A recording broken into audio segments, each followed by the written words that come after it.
Hello everyone and welcome to Silver Square Academical Mathematics.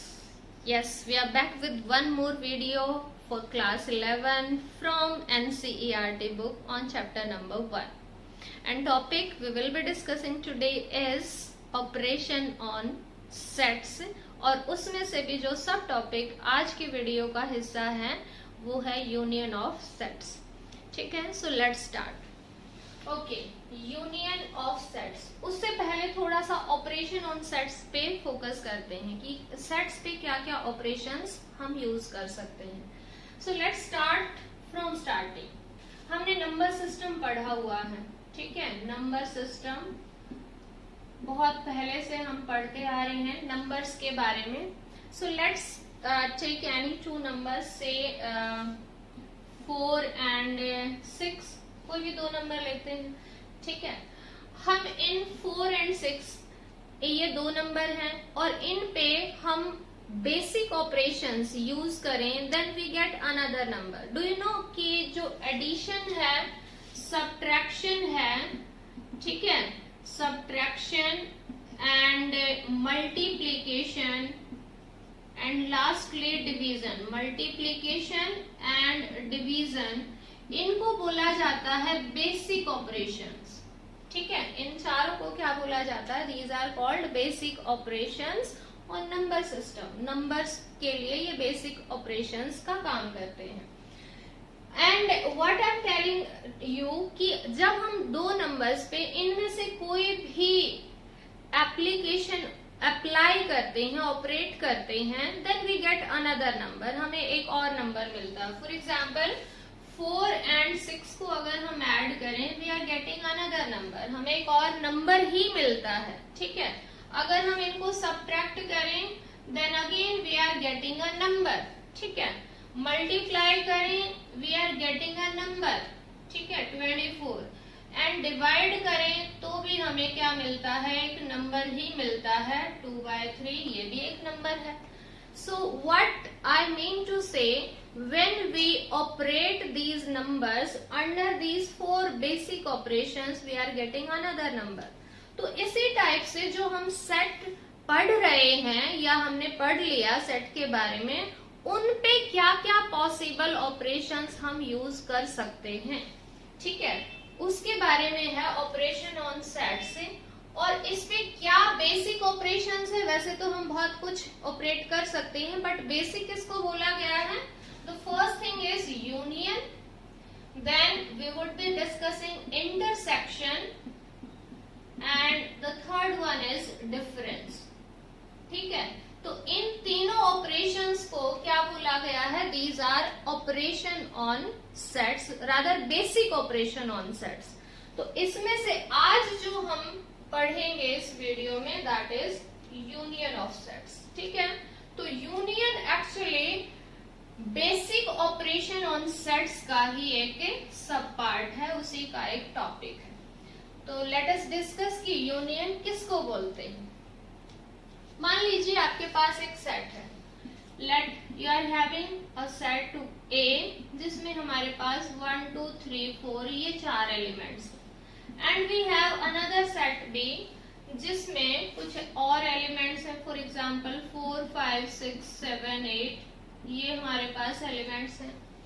तो A union B क्या है कि A और B के सारे एलिमेंट्स इकट्ठे मिला के एक सेट में लिख देना.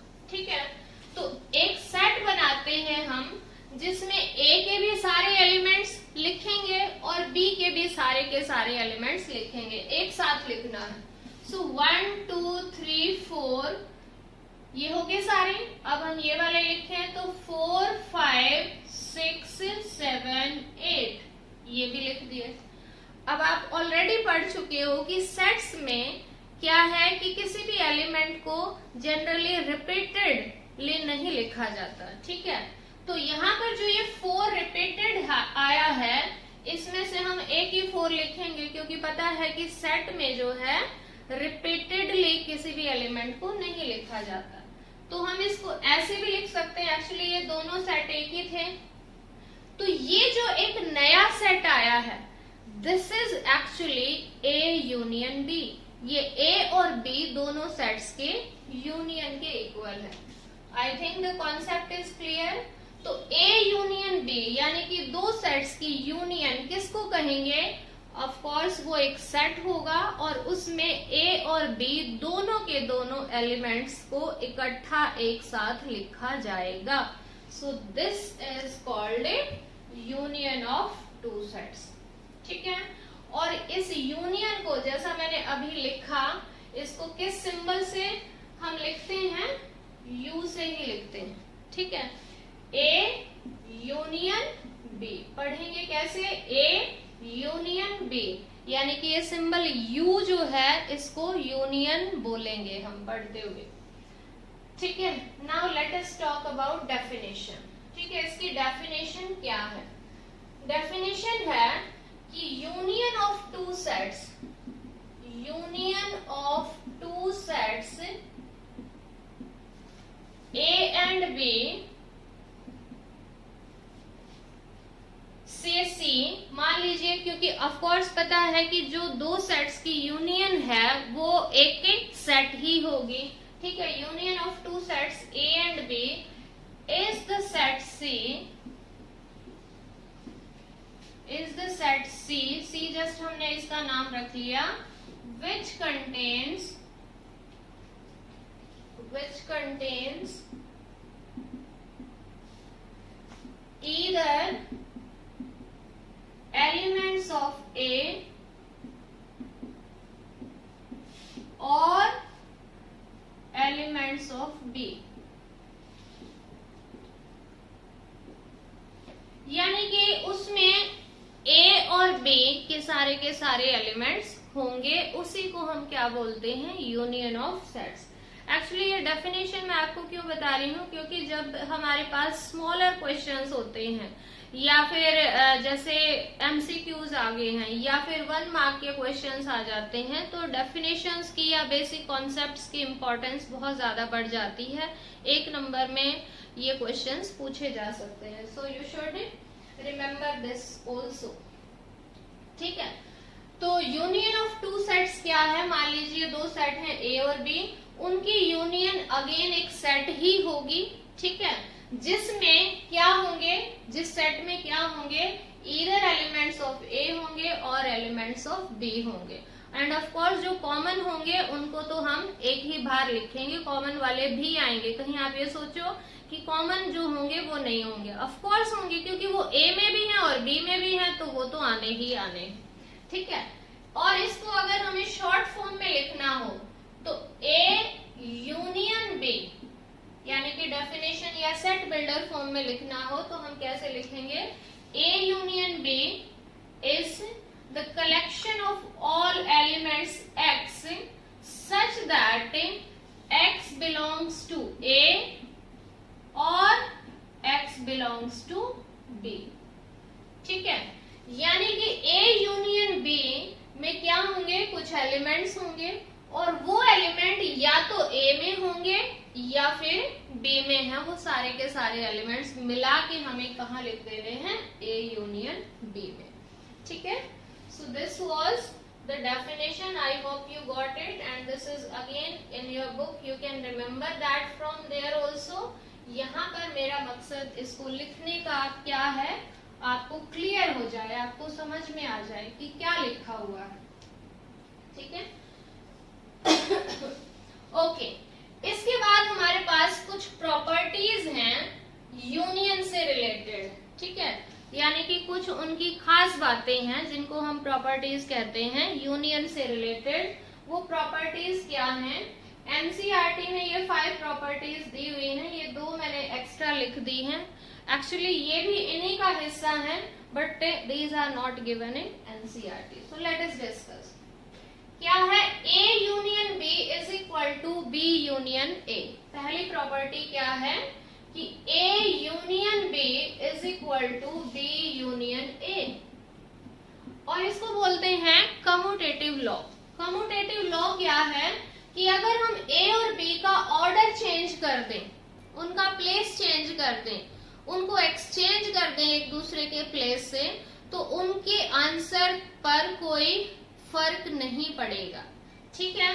जैसे फॉर एग्जाम्पल अगर हम बात करें, ए हमारे पास एक सेट है जिसमें है A B C 3 elements, B हमारे पास एक सेट है जिसमें है ई और एफ ये 2 एलिमेंट्स।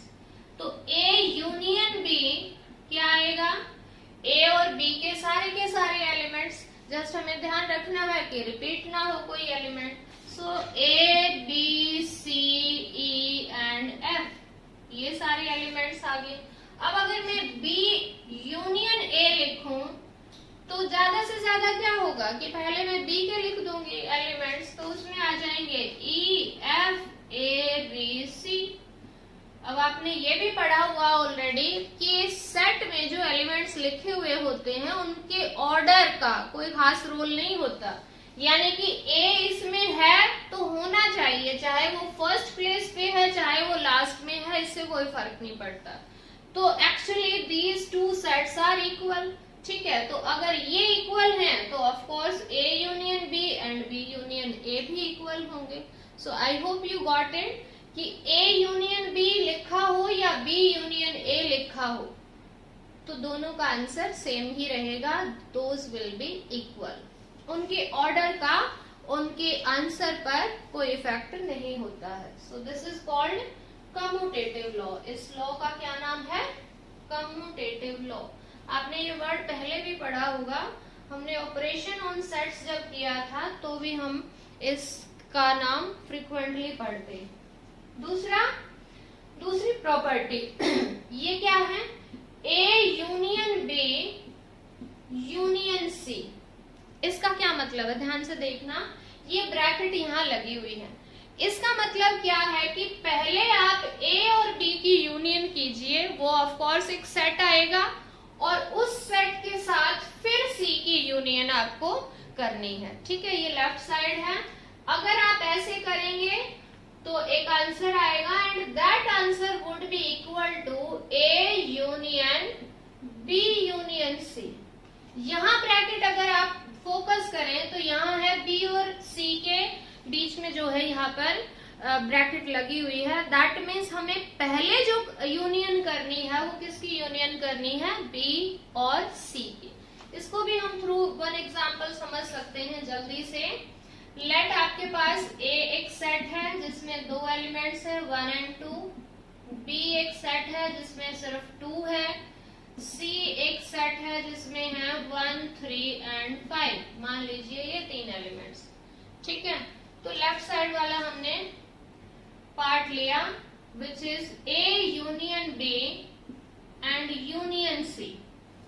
तो यहाँ ध्यान दीजिए कि पहले हमें A और B की यूनियन करनी है। तो A यूनियन B हम करें तो इन दोनों सेट्स की यूनियन, यानी कि इन दोनों सेट्स के जो एलिमेंट्स हैं वो हमें एक जगह पे लिखने हैं, एक सेट में लिखने हैं।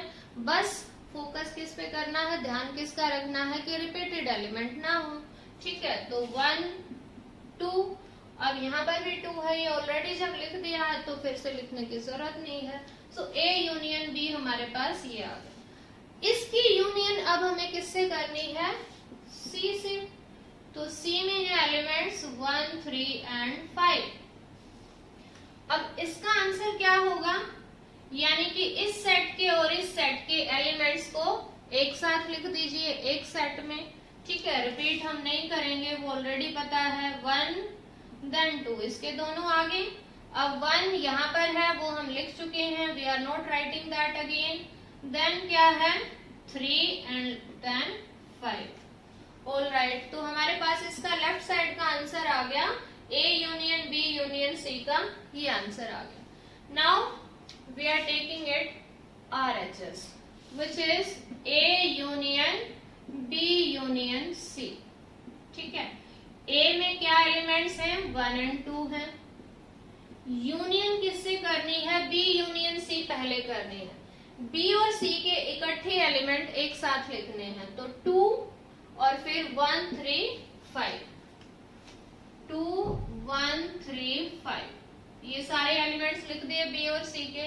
अब इन दोनों की यूनियन का मतलब है कि इसके और इसके एक साथ लिख दीजिए एलिमेंट्स, रिपीट नहीं करना है। सो 1, 2 ये 2 भी लिख चुके हैं, 1 भी लिख चुके हैं, so remaining are 3 and 5. So you can check, it is 1 2 3 5. This is also 1 2 3 5. All right. So that means क्या हुआ कि अगर हम पहले A यूनियन B ऑपरेट करें, बाद में C ऑपरेट करें यूनियन के साथ, तो उसका जो आंसर आएगा, और राइट साइड में जो है पहले हम यूनियन ऑपरेट करें किस पे, B और C पे, बाद में ऑपरेट करें A के साथ, तो इन दोनों का आंसर सेम रहेगा, आंसर पे इफेक्ट नहीं होगा. And this law is known as associative law. ठीक है, इस लॉ का क्या नाम है, एसोसिएटिव लॉ. कई बार आपको प्रॉपर्टीज प्रूव करनी आ सकती हैं, जनरली तो दी हुई होती हैं कि वेरीफाई दिस, लेकिन कई बार सिंपली आ जाता है verify associative law for these sets, यानी कि कुछ आपको सेट दिए हुए होंगे. तो इन दैट केस अगर आपको पता ही नहीं है कि एसोसिएटिव लॉ किसको बोलते हैं, then how you can perform that. So you should remember कि what is associative law. So second का हमने नाम क्या रखा है, एसोसिएटिव लॉ. देन देखिए थर्ड है कि A union phi is equal to A, यानी किसी भी सेट की अगर हम यूनियन फाई के साथ करें तो that will be equal to A only, which is very clear. Let we have A is equal to any set, suppose 2 3 5. Phi का आपको पता ही है, फाई जो है एम्प्टी सेट होता है. तो इन दोनों सेट्स की अगर हम यूनियन करें, A यूनियन फाई, तो इसमें A के भी एलिमेंट आएंगे और फाई के भी एलिमेंट आएंगे. फाई में कुछ है ही नहीं, so it will be equal to 2 3 5 only. ठीक है, यही एलिमेंट होंगे and which is equal to A only. So किसी भी सेट की फाई के साथ यूनियन उसी सेट के इक्वल रहती है. यहाँ पर इस फाई को बोला जाता है, क्या बोला जाता है, आइडेंटिटी एलिमेंट. ठीक है, आइडेंटिटी एलिमेंट फॉर सेट्स ये बोला जाता है. आइडेंटिटी एलिमेंट किसको बोला जाता है, जैसे हम एडिशन में बोलते हैं कि किसी भी नंबर में अगर हम 0 ऐड करेंगे तो वही नंबर आंसर आएगा. तो इसी तरह से 0 को क्या बोला जाता है, identity element of numbers for addition. इसी तरह से अगर मल्टीप्लिकेटिव आइडेंटिटी पूछा जाए देन दैट इज 1, क्योंकि 1 की मल्टीप्लाई हम किसी भी नंबर से करेंगे तो वही नंबर रहता है. So 1 is called identity element for multiplication. So 5 is here called identity element. Then next, A union A is equal to A. ठीक है, किसी भी सेट की खुद के साथ अगर यूनियन करें तो वो वही सेट रहता है. बिल्कुल क्लियर है, आप एग्जाम्पल भी ले सकते हैं. ठीक है, A हमने कोई भी सेट लिया 2 3 4 और इसकी यूनियन A के ही साथ करेंगे तो क्या होता है कि फर्स्ट सेट और सेकंड सेट के एलिमेंट सारे एक साथ लिखने होते हैं. यूनियन का यही मतलब है. तो हमने लिखे 2 3 4, इस A के लिख दिए. अब हमें इस A के लिखने हैं, भाई इस A में यही तो एलिमेंट्स हैं और 2 बार लिखने नहीं होते, तो यही रह जाएगा. So A union A will be equal to A only. And this law is known as, ये आपके लिए नया शब्द हो सकता है, बाकी तो आपने पढ़े हुए हैं, आइडेम्पोटेंट लॉ. इस लॉ का क्या नाम बोलते हैं, आइडेम्पोटेंट लॉ. आइडेम्पोटेंट लॉ का क्या मतलब है कि हम कोई ऑपरेशन यूज कर रहे हैं किसी एक सेट पे, उसी सेट के साथ और आंसर भी वही आता है.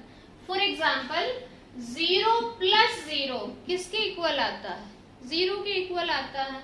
सो यहाँ पर एक नंबर, उसमें कोई मतलब वही वाला नंबर ऐड किया और उन दोनों का आंसर भी वही आया है, तो this law is known as idempotent law. तो सेम हमने ऑपरेशन यूज किया, यूनियन किसी भी सेट पर, कोई भी सेट हो सकता है, उसकी यूनियन खुद के साथ करें तो वही जो है सेट आ जाता है.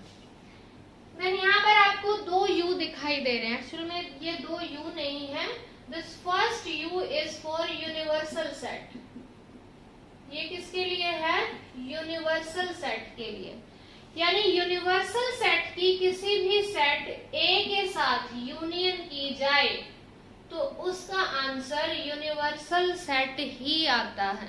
आपको याद होगा यूनिवर्सल सेट जो है सुपर सेट होता है, जो भी सेट उसके अंडर हम कंसीडर कर रहे हैं वो सारे के सारे उसके सबसेट्स होते हैं, ठीक है। फॉर एग्जांपल ए हमने सेट ले लिया 1 3 7 9 ये ले लिया, और यूनिवर्सल सेट हमारा है 1 2 3 4 5 6 7 8 9 10, ये हमारा यूनिवर्सल सेट है।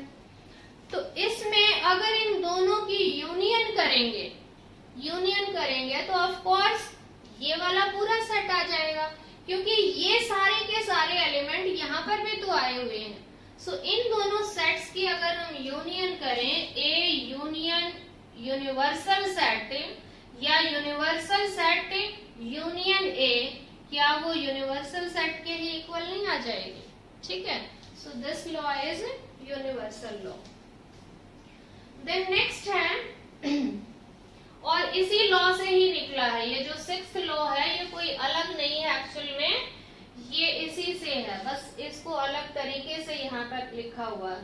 क्या बोला है कि if A is subset of B, यानी कोई भी सेट अगर किसी दूसरे सेट का सबसेट है, then A union B will be equal to B only.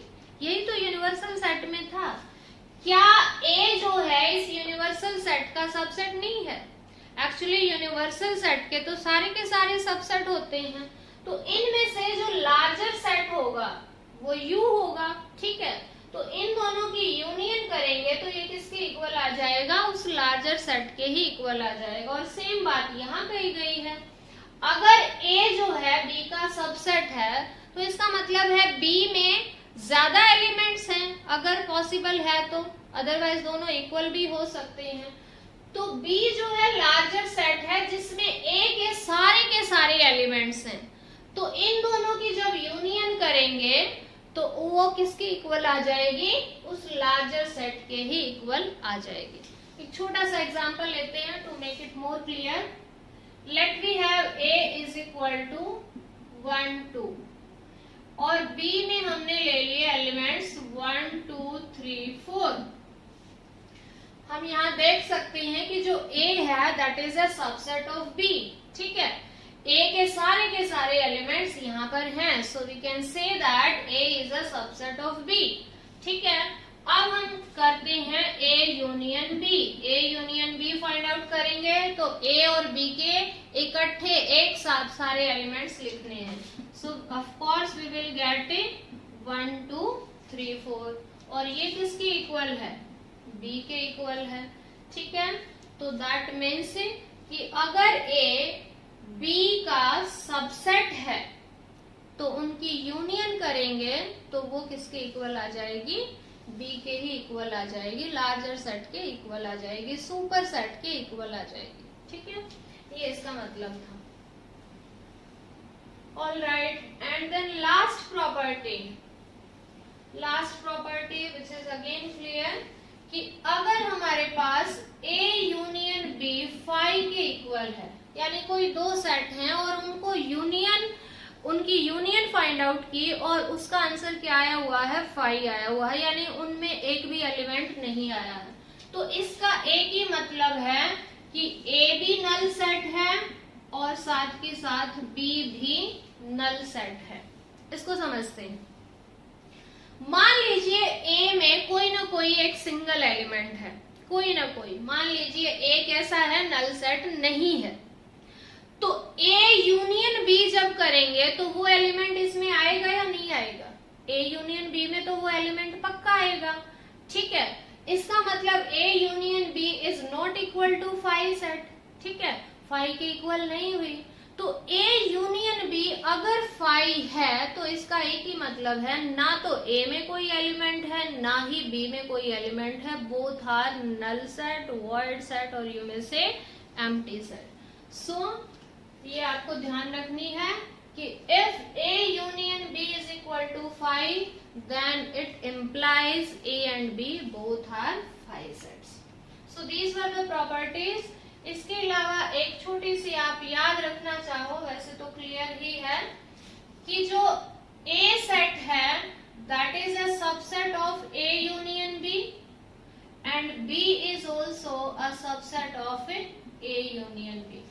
Simple सी बात है, अगर हमारे पास कोई भी दो सेट्स हैं ए एंड बी, उनकी हमने यूनियन फाइंड आउट की, तो उस यूनियन में ए के भी सारे एलिमेंट आ गए और बी के भी सारे एलिमेंट आ गए, तो यानी कि ये एक लार्जर सेट बन गया। तो इस लार्जर सेट में क्योंकि ए के सारे एलिमेंट्स आए हुए हैं, सो ए जो है क्या इसका सबसेट नहीं होगा? क्लियरली होगा। एंड सिमिलरली इस सेट में बी के भी सारे एलिमेंट्स आए हुए हैं, so B will also be a subset of this set. So we can say that A is a subset of A union B and B is also a subset of A union B. So these were the properties related to union of sets. And now we would be doing 2-3 examples which are given in NCERT book. Just wait. Example number 12 is, let A is equal to this set and B is equal to this set. Find A union B. आपको क्या find out करना है? A union B. Very simple, A union B जैसा आपने concept पढ़ लिया है। A union B क्या है? एक सेट है जिसमें A के भी सारे एलिमेंट्स हैं और B के भी सारे एलिमेंट्स हैं। ठीक है, तो A यूनियन B हम फाइंड आउट कर लेंगे। 2, 4, 6, 8 A के सारे एलिमेंट्स लिखें, फिर हम B के लिखेंगे। यहाँ 6 है, 6 को हमें रिपीट नहीं करना, already it is there. Then 8 is already there. Then 10 यहाँ नहीं था तो ये लिखा, and then 12। So this is A union B, very simple. Now example number 13, let A is equal to set A E I O U which is set of all vowels in English alphabet and B is equal to A I U। ठीक है, ये दो set हैं। आपको क्या show करना है कि A union B is equal to A only, यानी इन दोनों की यूनियन जो हम फाइंड आउट करेंगे that will B A only. चलिए फाइंड आउट करते हैं A union B। A union B क्या है? A और B के एक साथ इकट्ठे सारे elements, right? A E I O U। ठीक है, A के सारे एलिमेंट्स लिख दिए। अब हम B के लिखेंगे। A it is already there, then I again it is there, U ये भी ऑलरेडी यहाँ पर लिखा हुआ है, सो दिस इज ओनली। और ये क्या है? This is A only. ठीक है, सो A यूनियन B किसके इक्वल आ गया है? A के ही इक्वल। क्या ये उस प्रॉपर्टी को वेरीफाई नहीं करता कि अगर हमारे पास A जो है वो B का सबसेट है तो इन दोनों की यूनियन किसके इक्वल आएगी? लार्जर सेट के इक्वल, B के इक्वल होगी। यहाँ पर अगर हम देखें तो B is subset of A। B में जो भी एलिमेंट्स हैं they all are in A also, so that means we can say that B is a subset of A। और इसीलिए इन दोनों सेट्स की जो यूनियन आई है वो किसके इक्वल आई है? लार्जर सेट, सुपर सेट के इक्वल आ गई है, यानी कि A यूनियन B किसके इक्वल आ गई है? A के equal. I hope it is clear.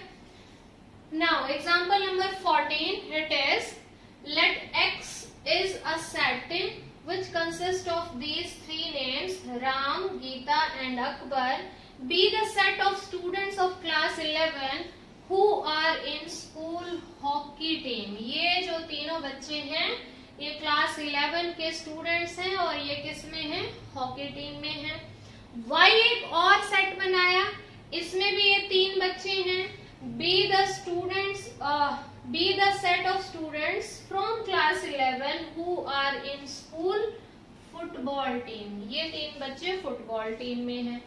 Find x union y. x union y तो हमें आता है फाइंड आउट करना. x के भी सारे एलिमेंट्स लिख देंगे, y के भी लिख देंगे. एंड इंटरप्रेट द सेट, यानी कि जो आंसर आएगा उसको हमें इंटरप्रेट करना है, उसको सिंपलर लैंग्वेज में बताना है, उसका क्या मतलब है एक आम आदमी के लिए वो आपको बताना. ठीक है, तो इसका जो फर्स्ट पार्ट है that is quite simple. x union y will be a set which consists of all the elements from set x. x में क्या क्या है? Ram, then Geeta, then Akbar. फिर y में क्या है? गीता. गीता ऑलरेडी हमने यहां लिख दिया है. Then we are having David and then we are having Ashok. तो this set is x union y. तो हमारे फर्स्ट पार्ट का आंसर आ चुका है. अब इन्होंने बोल दिया इंटरप्रेट द सेट, यानी ये जो सेट आया है इसकी व्याख्या कीजिए, इसको सिंपल भाषा में समझाइए. तो ये कौन स्टूडेंट्स हैं? ये सोचिए आप, ये स्टूडेंट्स हैं क्लास 11 के ही स्टूडेंट हैं, क्योंकि यहाँ पर भी इस सेट में भी क्लास 11 के स्टूडेंट्स हैं और इस सेट में भी क्लास 11 के स्टूडेंट हैं.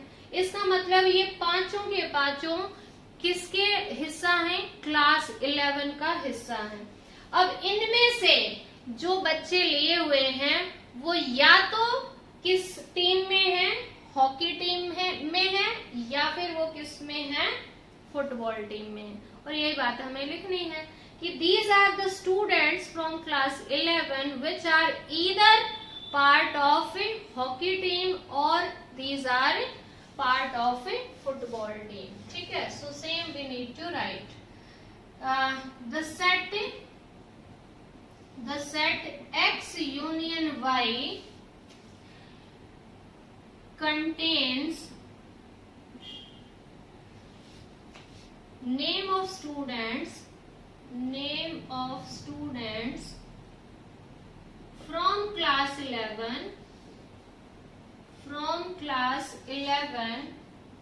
which are either part of hockey team और फुटबॉल टीम. यानी कि या तो ये फुटबॉल टीम का हिस्सा है या फिर जो है हॉकी टीम का हिस्सा है. वो सारे के सारे स्टूडेंट एक्स यूनियन वाई में. ठीक है, आई hope you got these examples. Try to do the questions related to union of sets, and of course we will be uploading video on that also. Till then, keep learning, keep watching the videos. Have a nice time. Bye bye.